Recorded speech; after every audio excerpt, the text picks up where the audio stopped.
So I received an email from a sister who mentioned that, she's looking to get married to a brother, and before she found this brother, she used to do a lot of haram in her life, and she said she did a lot of dirty things. And then she started practicing, she made tawbah, she fixed her life.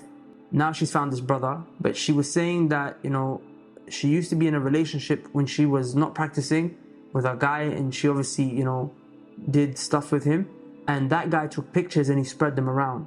So she was saying that, her past and stuff is out there. And now she's got this new brother, she wants to marry him, she's changed her life and everything, before the brother, of course. But she was asking if she should tell him about her past, because she's worried that he might find out. I want to share a story with you. A story of Umar ibn Khattab radiyallahu ta'ala anhu. And this story of Umar al-Khattab, it's a very, very brilliant story, very, very relevant story to what we're living through today.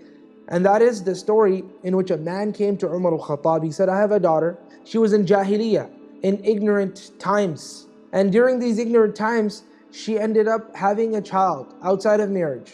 And then she tried to kill herself because she was regretful and remorseful about what happened.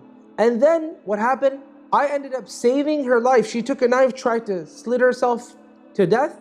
I ended up saving her life by the leave of Allah subhanahu wa ta'ala, and now she's of age for marriage, and men are coming to me and they are saying, we would like to get married to her. Should I tell them those things that she'd done in the past? Umar ibn al-Khattab became enraged.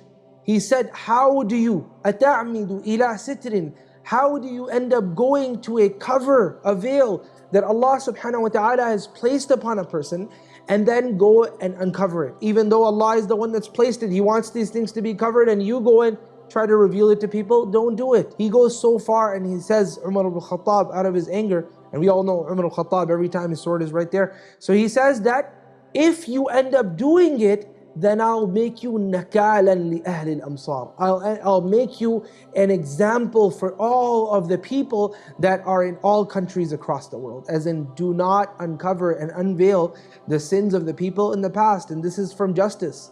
When you end up losing that direction of justice, then you end up saying things about people of their past. Someone's left their past. Allah subhanahu wa ta'ala is the one that will either reward him, or He's the one that will take into account for his past.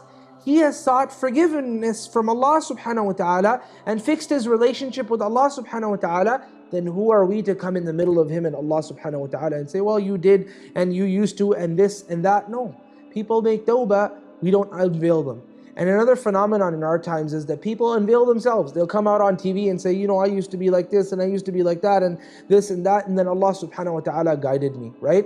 These are not things that are to be said. If you have committed a sin, then you hide those sins, you protect those sins.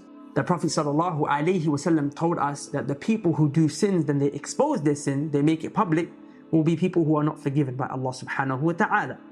A sin that you did is private between you and Allah. There's no need for anyone to ever know. The answer to this, very simply, no. Because there's the psychology of the male has this jealousy, this ghira that we have. It's built in our fitrah. It's very difficult for him to accept that. He will bring it up against you, and he shouldn't. He's not justified because you made tawbah. But he will bring it up against you, and he will hurt you, and he will say things to you that will destroy the relation. Problem is obviously with women that they have the issue of virginity. In some cultures even, they demand to see the sheets, the blood on the sheets, subhanAllah. I don't believe that showing the sheets is a correct practice, not from the sunnah. I believe it is something degrading actually, and very embarrassing to show the blood. A lot of people don't understand that. Not all women bleed on the night of their marriage, subhanAllah. What if the guy is not so big and he won't make her bleed? What if? What will you say? She's gonna get punished? This is the jahil type of behavior. I'm sorry if I am offending any culture. That can happen in many, many instances. I have a couple that, subhanAllah, the guy went out of his way and cut himself to bleed on the sheets to protect the woman.